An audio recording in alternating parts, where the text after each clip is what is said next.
Well, Scott, it's unusual for me to be sitting opposite an American fellow woodworker. Sure. My goodness, I was looking at your background. You've certainly done a few things. And you're over here. Tell me why you're over here in England at the moment. Well, I've jumped the pond. This is my 5th year over here, and I've been asked to come to teach at the Chippendale School of Furniture up in Scotland. And it's an amazing experience for me and for the students. So that's why I'm here. And while I was here, I was kind of swinging down to speak with John Makepeace. And you're in the neighborhood, and you're, I know you from YouTube, so I gave you a ring, and I appreciate you asking me to stop by. I appreciate you stopping by. Yeah. I mean, this is the first time that you visited furniture makers in England. Last year, I visited Furniture Refinisher of Macintosh Furniture, the leading restorer in Glasgow, and then my friend, the cameraman, is a furniture maker. But as far as established furniture makers, this is the first time I've started reaching out. I had a little extra time. So, what have your first impressions been of the? Because to be perfectly honest, John Makepeace, I mean, I've exhibited with him, he's exhibited with me. Oh, yeah. We operate in completely different environments, as you're probably shocked to find out. But what are your first impressions coming over here? I'm very impressed. I love seeing different styles, if you will, because I think coming from America, we're taught certain things, and everything kind of looks the same. There's a lot of variety there. What would you say are the major differences between the American approach? I want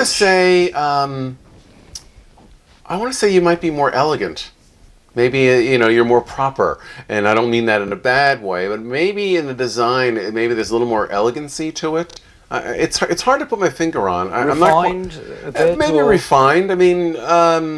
It's not just a different style. Yeah, it's not just a different style. It seems more beautiful, more elegant.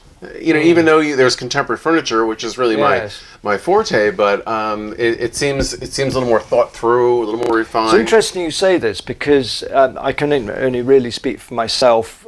Major influences in design have been Scandinavian furniture, but also... And that might be the influence, because Scandinavian is very, very elegant. But also the East Coast. I think it was the East Coast. But there was East Coast in America? Yeah, in the 80s, 90s, and the really experimental work. So, like a Wendell Castle, possibly. Yes, he was one of them. Right. So I actually ran Wendell's shop. I was the studio director for a little bit there. Yeah.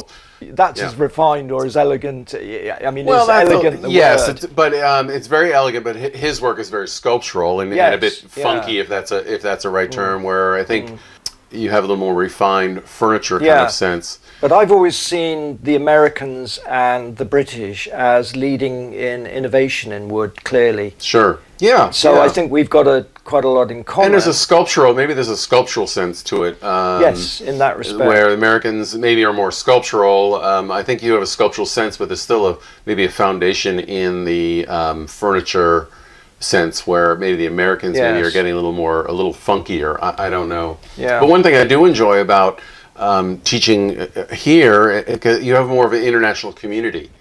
So at the Chippendale School, they have students from Russia and Germany and Australia, and we won't get that variety of students, which bring their own aesthetic to the school. Sure. So I think that helps influence everybody. So I think there's a broader spectrum of design styles in that respect. Where obviously if all those students, their background and influence are all American, there is a sort of a niche, if you will. So I think that there's a big difference there. And what would you say you're bringing to the Chippendale School, apart from your tremendous enthusiasm? Well, I am enthusiastic, that's for sure. My specialty is veneer. That's why I've been brought over. I've pioneered a number of techniques. Again, I'm not formally trained, so I taught myself. So, for example, traditional veneering is book matched and straight seams, and I pioneered asymmetrical matching. So I've even won some awards on a spiral match, believe it or not. And now I'm also experimenting with extreme compound veneering. So I won a large award where I took a cast off of a nude woman's torso, made a fiberglass casting, and managed to veneer that. So as you know, veneer only bends typically in one way, axis, yeah. like a cylinder. It's hard to make a ball out of veneer, and I've managed to compress and stretch veneer extremely to veneer Very her exciting. figure. So I've done a number. Yeah. I've done faces and hands and whatnot. That's even a great. bowling ball. That's great. Yeah. Forget the word elegance. You're an innovator. You So, know. I technique. enjoy. Would you agree that technique really is at the heart of it all? Yeah, I mean, you have to have the technique. Obviously, design is important, but if you have good design and bad technique, design's not going to come through. So you need to have your skills first. Absolutely. Yeah. So I mean, teaching's a two-way thing, isn't it? I mean, what do you get from it? I get a lot of energy too. I mean, I give a lot, and I'm very drained at the end of the week. But I like the international equality, and students. Also, some students come from a whole different place, and they're like, "Hey, can I try this?" And I'm like, "Well, sure. Yeah. I don't know if it's going to work, but let's give it a try." And in a teaching environment, it's a great opportunity to experiment. Yeah. I think it's really important to know where that line is. Yeah. And then cross it. Like you don't know how thin a chair leg can be until you make it so thin that it's going to break. So you have to break. You have to cross that line, and then you figure out how to move it. There's no point over engineering a prototype. Exactly. But one of the things that impresses me, that's kind of I'm thinking, is that of this kind of across the pond shared interest of woodworking, that you come over to me as being quite confident and optimistic, and I can see this is very good for design because you've already mentioned risk taking. We're actually a very cautious race. Whenever there's the boat is about to sink, we go to traditional default mode.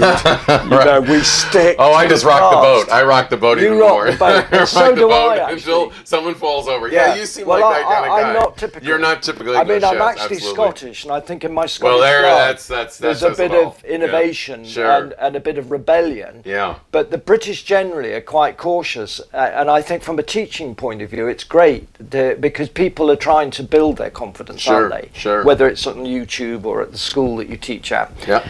And I think this sort of optimism, I often think in Britain we're just a little bit too well-mannered and keep our thoughts to our chest too much, and we're a bit too polite or whatever, and too polite with wood. Well, don't be polite with wood. If it doesn't like it, it's going to kick you back. Well, I think that's why I'm here, to shake things up, maybe. That's probably, it's really fun coming over here every year. Yeah. Well, Scott, it's you've come a long way across the pond. Yeah. Just for a mutual book signing. Sure. But you've very kindly given me a copy of your hardwood edging. Yeah, hardwood edging book. I hope you're going to sign it for me. Absolutely, happy to. And I'd like to give you a copy of my book, which, funnily enough, was written primarily for the American market. I wrote this in 1993. It Fantastic! Won a Top Authors Award. The Encyclopedia of Woodworking Techniques. I think it's in 5 languages. Oh, great! So well, thank you very much. And here's my book there. So there you go. Thank you. So maybe we should. Oh, here we go. All right. But thank you very much, Scott. I appreciate it. Talking to me. Okay, let's go to a pub now. Yeah, why not? Let's go.